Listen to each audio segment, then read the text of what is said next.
भगवान जाने। 1.5-2 महीने से ज़्यादा हो चुका है कि अब तक पार्ट अवेलेबल नहीं है। मैं ये जान रहा की होगी तो यार प्रोडक्ट आप कितना ही अच्छा बना रहे हो, लेकिन अगर आपकी सर्विस और पार्ट अवेलेबिलिटी ऐसी रहेगी तो फिर वो दिक्कत वाली बात है कि कोई नीड मुझे अभी तक फील नहीं हुई। भाई क्या करेगी मैडम। पर काफ़ी ज़्यादा लूज़ हो चुकी है चेन, तो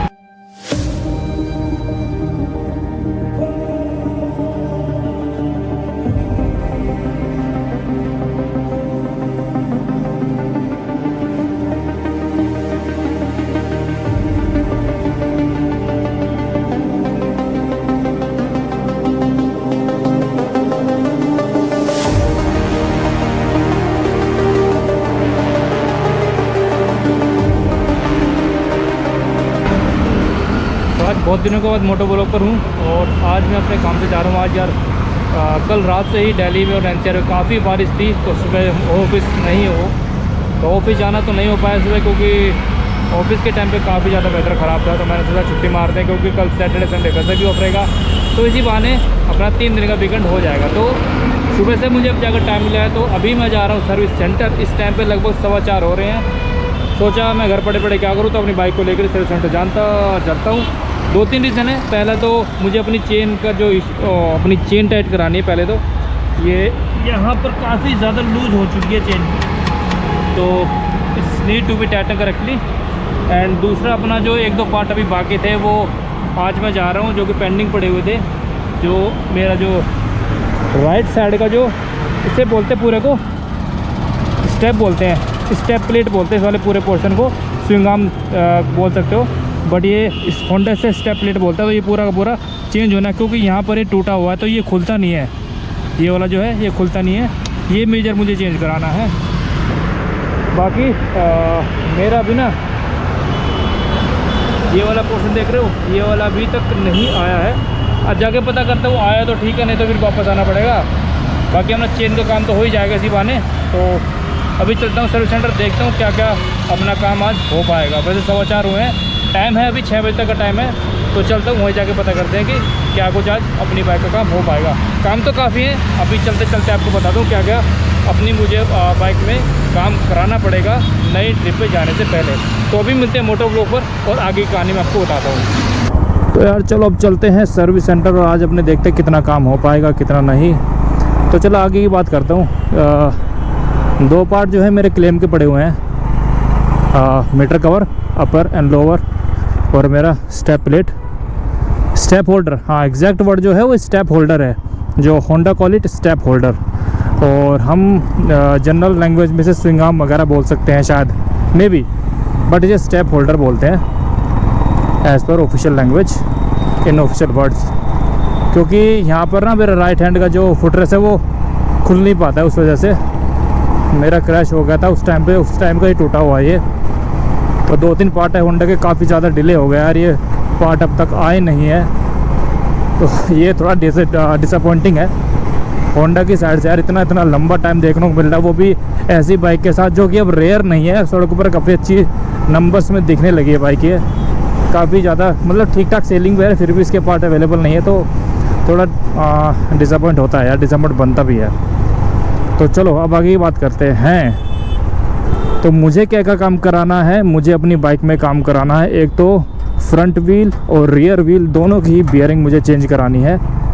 हालांकि फ्रंट व्हील की बियरिंग को चेंज कराए हुए ज़्यादा टाइम नहीं हुआ है, बट जब लास्ट टाइम मैं गया था सर्विस सेंटर पर अपनी बाइक को लेने, आफ्टर जब क्लेम में मेरी बाइक ठीक हुई थी, रिपेयर हुई थी, तो उन्होंने मुझे सजेस्ट किया था कि फ्रंट व्हील की जो बियरिंग है वो चेंज करा लेना। तो उन्होंने ठीक ही कहा होगा, ऐसा नहीं है वो, तो ठीक है मैंने कहा कंसिडर करूँगा। तो अभी मुझे क्या करता है कि एक तो फ्रंट व्हील की जो बियरिंग है वो नहीं डलेगी, रियर व्हील की बियरिंग अभी तक मैंने नहीं चेंज कराई है। 50,000 से ज़्यादा किलोमीटर मैं क्लॉक कर चुका हूँ अपनी बाइक पर।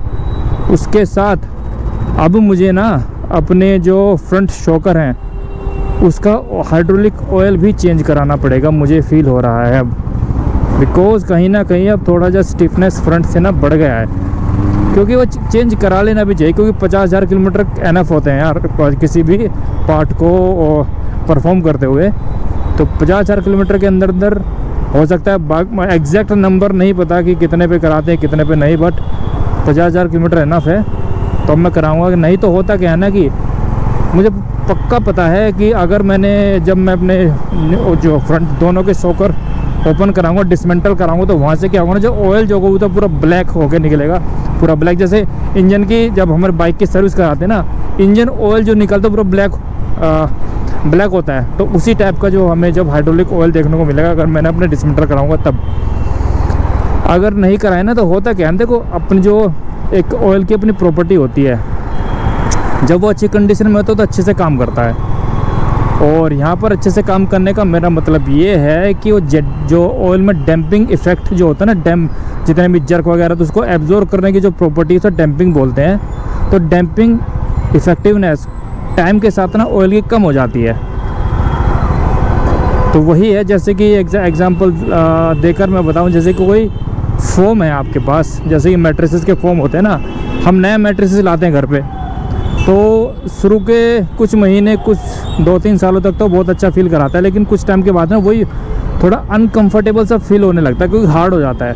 रीज़न ये है कि जो उसके फोम की जो डेंसिटी थी ना वो बढ़ जाती है, पहले कम थी बढ़ जाती है, यानी कि जो उसके एटम्स, जो पार्टिकल होते हैं ना वो काफ़ी ज़्यादा नज़दीक हो जाते हैं, जिससे ना उसकी सॉफ्टनेस ख़त्म हो जाती है। चलो भाई, कहाँ अटक गया? तो कहने का मतलब ये कि उस मैट्रेस की सॉफ्टनेस, कुशनिंग इफेक्ट टाइम के साथ साथ ख़त्म होती जाती है। तो सेम कंसेप्ट अपने हाइड्रोलिक ऑयल अपने शॉकर के साथ है। तो ये भी टाइम हो गया काफ़ी, इसकी भी डैम्पिंग इफेक्टिवनेस अब कम लग रही है। हालांकि देखो, मैं ऐसे तो नहीं बता सकता क्योंकि मैं तो डेली बाइक को राइड करता हूँ। अगर कोई नई बाइक को चलाऊँगा, इजी हाईनेस CB350 रेंज की कोई भी नई बाइक में चलाऊँगा, तो वहाँ पर ये डिफरेंस साफ देखने को मिलेगा, क्योंकि मैं तो रोज़ राइड करता हूँ। क्योंकि रोज़ राइड अगर आप करते हो तो ऐसी चीज़ को आप डिफरेंस फील नहीं कर सकते कि यार ये हार्ड हो गया है या फिर वैसा ही है, तो ये थोड़ा बताना काफ़ी मुश्किल है। तो तभी बता सकता हूँ मैं एग्जैक्टली अगर मैं किसी न्यू बाइक को चलाता हूँ। हालांकि इतने किलोमीटर पे हाइड्रोलिक ऑयल जो है शॉकर का या ये सस्पेंशन का वो ख़राब हो ही जाता है।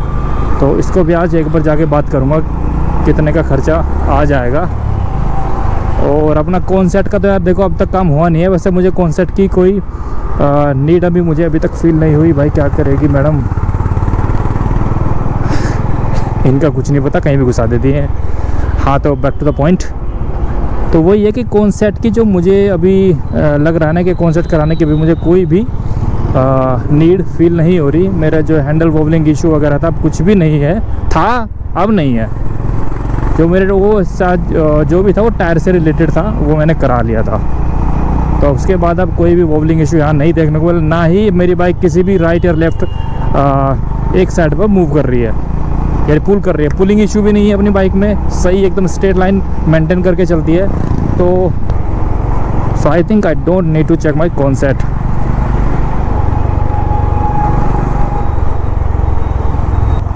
ये लो जी, पहुंच गए। पता करता हूँ।